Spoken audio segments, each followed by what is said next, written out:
George Farrow, retired jobbing gardener, cycling home down a dark country lane one June evening, was knocked down and killed by a speeding car which failed to stop. A witness to the accident, a Mr. Norman Driscoll, identified the car as a grey-green open Mercedes. In due course, a local businessman, Henry Burnett, was charged before the Crown Court with causing death by dangerous driving. We rejoin the hearing as the prosecuting counsel begins his examination of the forensic scientist, Dr. Angus Roberts. Angus Sinclair Roberts, Doctor of Science. And your address is the Grove House, Canwick, and you are a forensic scientist employed by the Home Office at the Fulchester Regional Forensic Laboratory. I am. Dr. Roberts, on June the 15th this year, were you presented by the police with a bicycle for examination? Yes, I was. Would you hold up Exhibit 1, please? Is this the bicycle? It is. And would you tell the court, please, the results of your examination on it? The bicycle is a rally machine approximately 40 years old and in poor repair. It had been repainted twice, on the last occasion in red, what might be described as post office red. It had suffered damage to the rear wheel and mudguard, and on examination I found traces of metallic green paint superficially embedded in the paint of the mudguard. And did you submit this paint to analysis? I did. Chemical analysis showed the paint to match that used by the German make of car Mercedes-Benz on the 350 SL model. And how were you able to ascertain that? We hold samples of paints of cars usually used in this country, and we found the paint that matched this particular paint. And this showed quite definitely that it came from a Mercedes 350 SL. Yes, or of course a car repainted with this paint. That is possible. Yes, quite. Now, were there any further findings from this physical examination? I found minute traces of a particular commercial wax polish, and also traces of embedded stone dust and various pollens. And did you conduct any further analysis? Yes. Under spectroscopic analysis, I found traces of lead and sulfur, consistent with the paint having been exposed to the atmosphere for approximately 1 year. And later, were you brought a Mercedes car, model 350 SL, registration number BUR2L by the police? I was. And did you conduct a similar examination of its paint?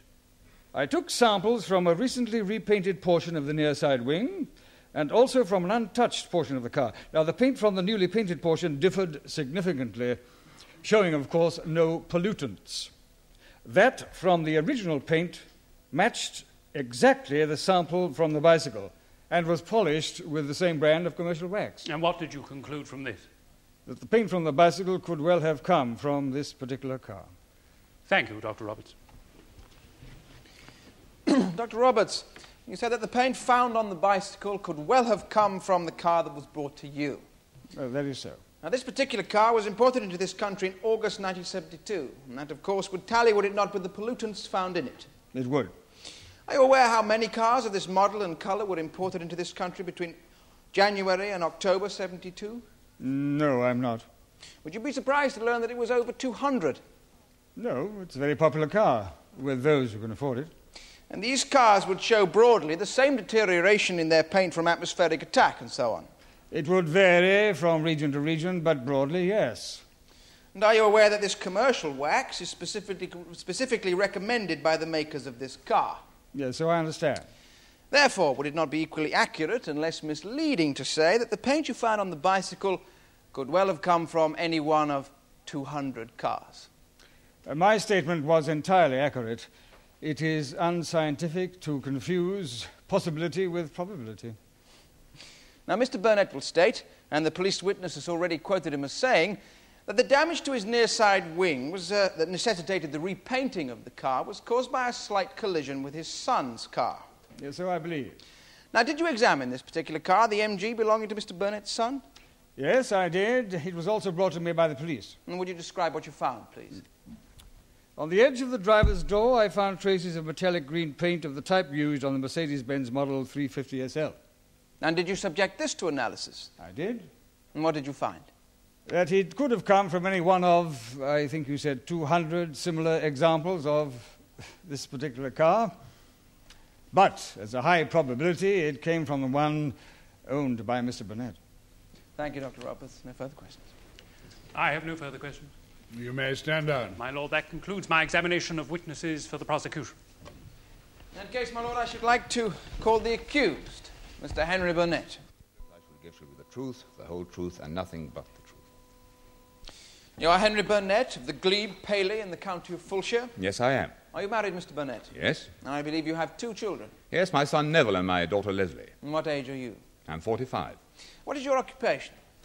Well, that's a broad question. I'm director of a number of companies, and I'm the principal shareholder and managing director of Burnett Components Limited. And what is that?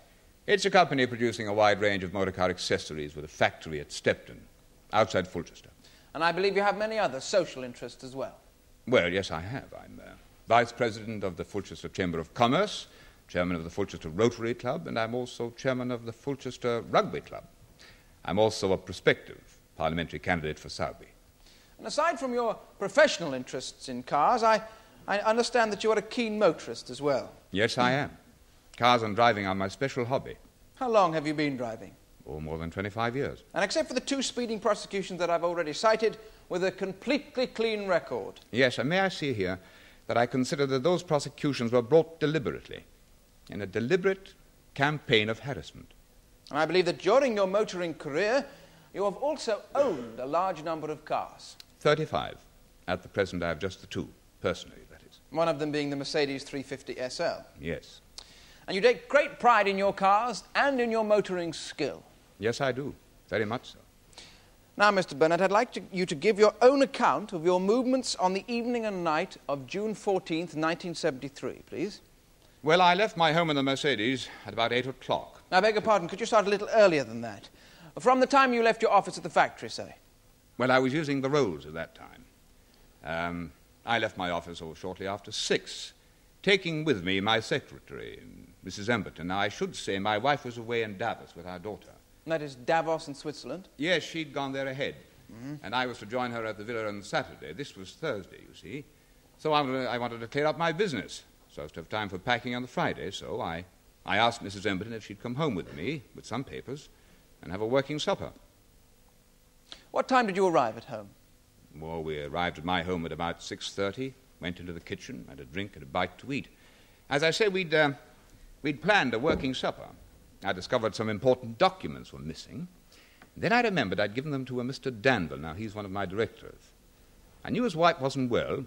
I didn't want to drag him all the way over to my place, so I telephoned him, and I suggested that we come over to him at about 8:30. Now, he lives at Ash Green. That's a run of about 35 minutes.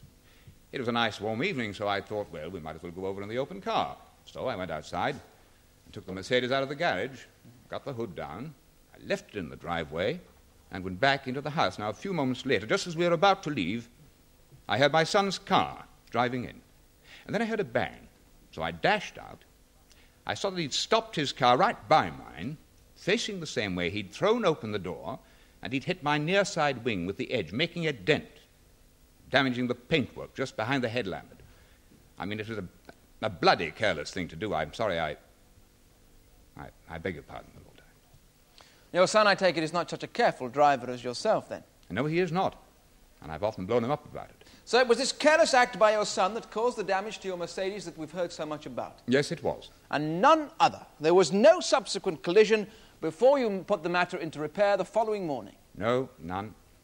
Very well. Would you please continue with your account? Well, I thought of changing back to the rolls because, well, I have a thing about driving a damaged car. A thing? I mean, I dislike it, my lord, to the point where some people have even joked about it. A personal quirk? Well, that would describe it very well, my lord. Yeah, Mr. Please go on, Mr. Burnett. Well, by this time... First, excuse me, Yes? I'm sorry. Would you please hold up Exhibit 2? Now, were you wearing this coat, Mr. Burnett?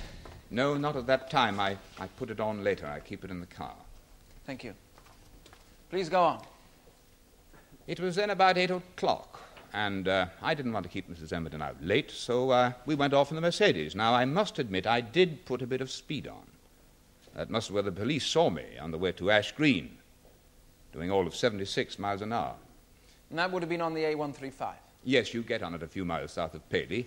I arrived at Mr. Danville's house at about 20 to 9, spent about 3/4 of an hour there, and then about 20 past 9, I set off to take Mrs. Emberton home. You say about 20 past 9. Could you be more exact than that, please? Well, it might have been 25 past 9, but certainly not later. Now, did Mr. Danville see the car? Oh, yes, he saw me off. Oh, I see what you mean. Yes, he did, yes. As a matter of fact, as I was closing the door, he said, I say, you'll have to abandon this, won't you, or something like that, pointing to the damaged wing. Well, this was a joke, I presume. Yes, my lord, he was playing with my quirk. Oh, there's an old chestnut about the man who owned the rolls and said he was going to abandon it because the ashtrays were full. I see. So, Mr. Danville noticed the car without your having to draw attention to it. Yes, he did. Please carry on. Well, I arrived at Mrs. Emmerdon's house just before 10 o'clock. She lives at Cosley. We went in. I had a cup of tea and a chat. Mr. Emmerdon had just got back from London, a few minutes before we arrived, in fact. Then I noticed the time. It was 10:30. You're quite So certain? I said good night. You're quite certain of that? It was 10:30 when you left the Embertons. Yes, I am. Quite certain. So you took the road again at 10:30, exactly at the time, in fact, that Mr. Driscoll witnessed the accident in Bottom Lane, which, as we know, is all of, 15 miles away. That's right. Now, what route did you take home, Mr. Burnett? I took the A67, turning left at Wells Corner, then left again to Paley. And not by the shorter route via Bottom Lane and 5 Mile Lane? Not at that time of night. It's much easier by the main roads. But you do know the Bottom Lane route well? Yes, sir, I know it very well. That's why I didn't take it. Now, what time did you arrive back home? At about 11:10. My son was still up. We had a joke about the car. I made my peace with him, and then I went to bed. Now, you said about 11:10. Could you be more precise? Well, it takes 40 minutes to drive from Mrs. Emmerdon's house. I mean, I've done it several times. My son was still up, as I say. I don't know if he noticed the time. Thank you, Mr. Burnett. No further questions. Thank you. Mr. Burnett, on your own showing, you're a man of substance, of considerable public prominence. A conviction, whatever the sentence for causing death by dangerous driving, would be catastrophic for you. But it would be for anyone. Oh, but especially for you. For instance, it would put paid to your parliamentary ambitions. Rightly, if I was guilty, but I'm not. You would fight to prevent it by every means you had. Yes, I would, because I'm innocent. I suggest that almost every word you've just spoken, on oath, is a lie. And what is more, you've used your considerable influence to force others to lie on your behalf. I haven't forced you to say that lie, sir. You must not call counsel a liar, Mr. Burnett. My lord, he called me one. The present circumstances give him that right. The jury will decide whether he is right or wrong. Thank you, my lord. And I thank you, my lord. You must not be impertinent, Mr. Burnett. Mr. Burnett, why were you so anxious to get your car repaired so quickly? Because I intended taking it abroad with me on the Saturday. But your ferry booking shows the date of the 23rd of June, the following Saturday. Yes, well, if you know that, sir, you must also know that I cancelled it. Why? Because I decided to go earlier. And when was this? On the Thursday, the 14th. I telephoned my wife. I was missing her. So I decided to put my holidays forward by a week. That was why there was all the rush. And did you manage to change the ferry booking? No, I didn't bother. There was plenty of room at that time of year. You decided on this sudden change of plan because you were missing your wife. Yes, is that strange? Mr. Burnett, on June the 10th of this year, did your wife commence divorce proceedings? My lord, I submit that that question is entirely inadmissible. It's totally irrelevant to My the lord, charge. the accused has said that the reason for his haste in having his car repaired so quickly was that he'd put his holiday forward a week, and the reason for that was that he loved his wife and was missing her. Now, my question is designed to show that this is completely untrue. The question is admissible. I put it to you again, Mr. Burnett. Did your wife, on June the 10th, present you with a petition for divorce, in fact, on the grounds of adultery? Yes.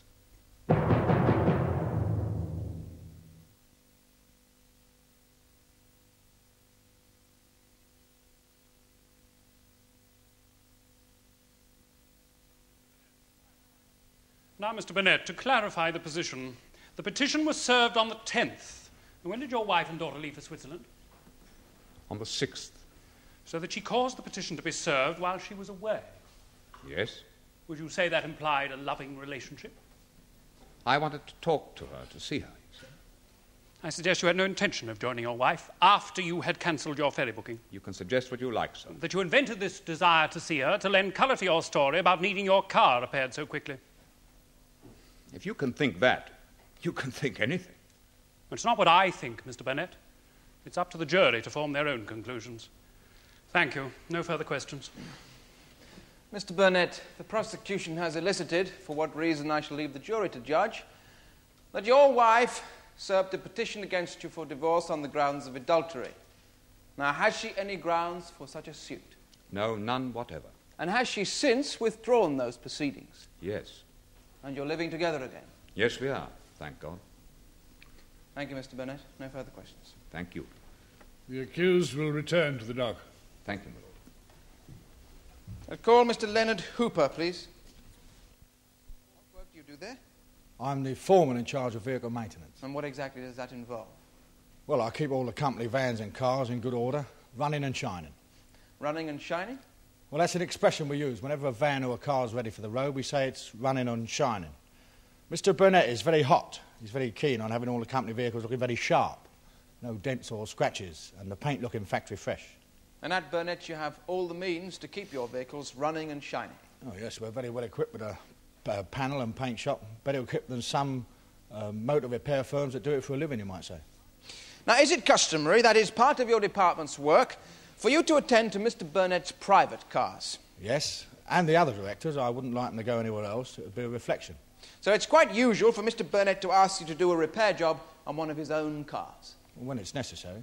But it's not very often. He's a very careful driver. Thank you.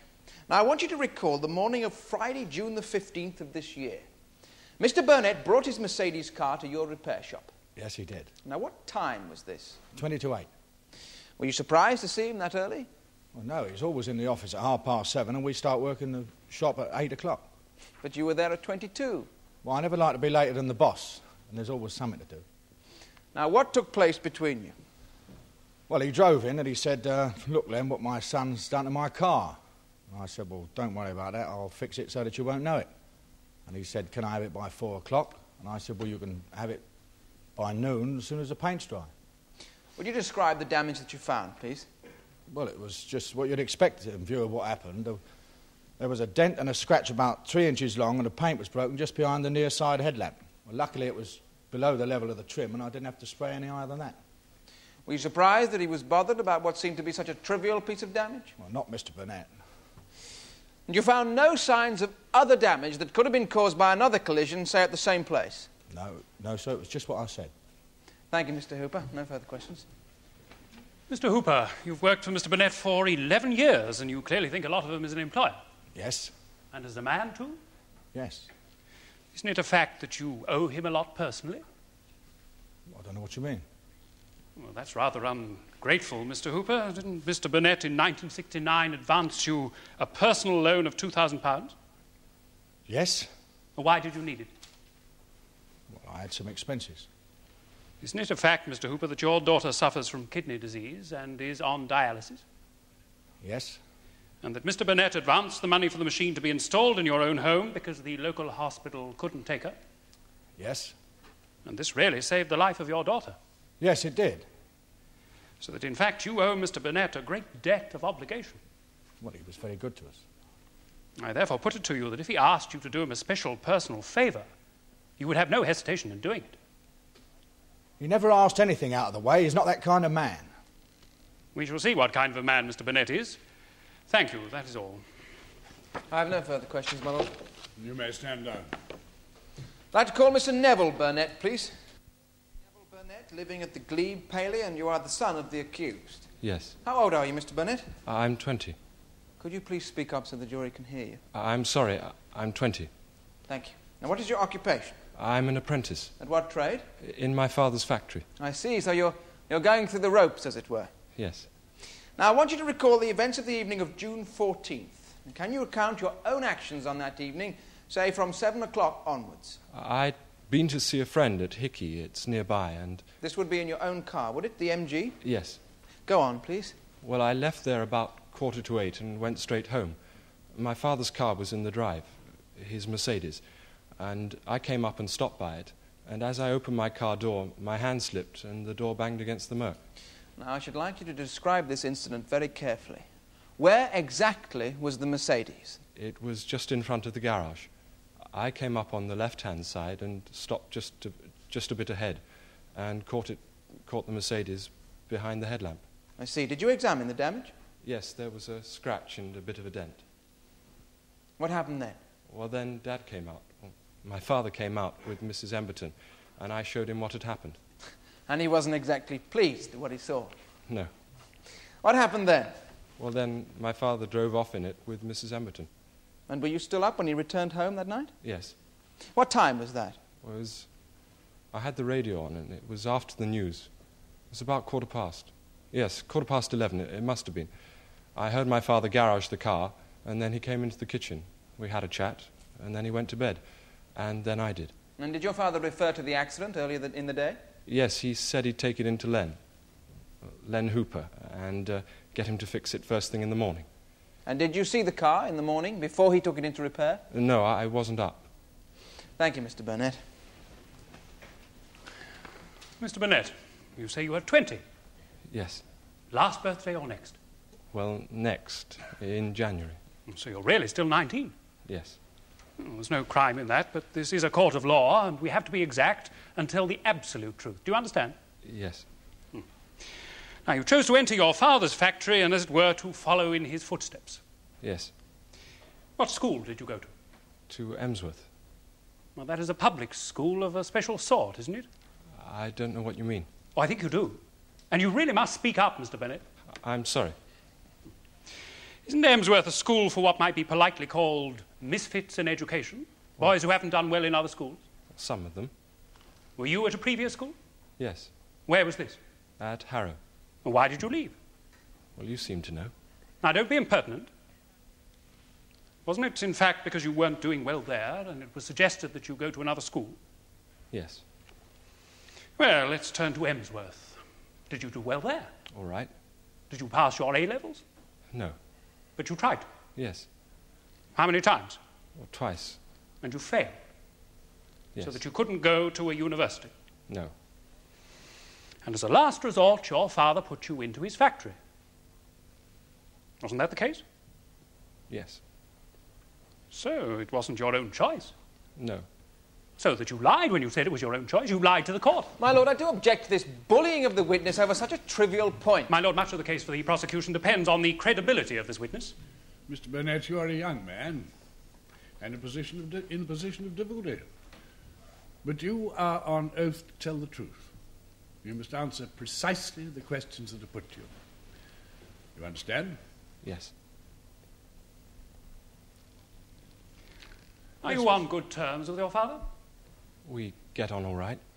Would you say he was a dominating man? I suppose so. He dominates you? Are you frightened of your father? Well, no. Well, why don't you look at him? You haven't done so since you entered the court. Look at him now. I put it to you again. Are you frightened of your father? Well, no. But he is a dominating man. Yes, but... You've disappointed him, you failed him, and you're anxious to please him. Yes, but You say you came home and saw your father's Mercedes just outside the garage. Yes. Facing into it. Yes. Well, wasn't that an odd position to leave it? He was just going to drive off in it. Wouldn't he have turned it round to face down the drive? It was there. Why did you drive your car up to the garage? Because I wanted to put it in. Do you normally garage your car? No, but... How many cars does the garage hold? Well, 3.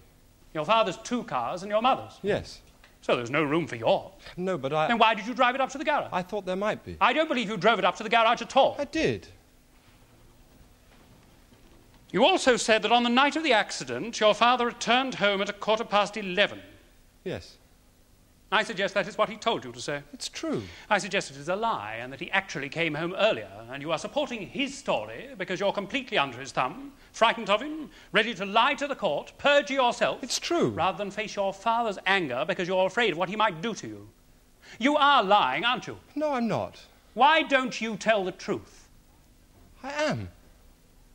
I am telling the truth.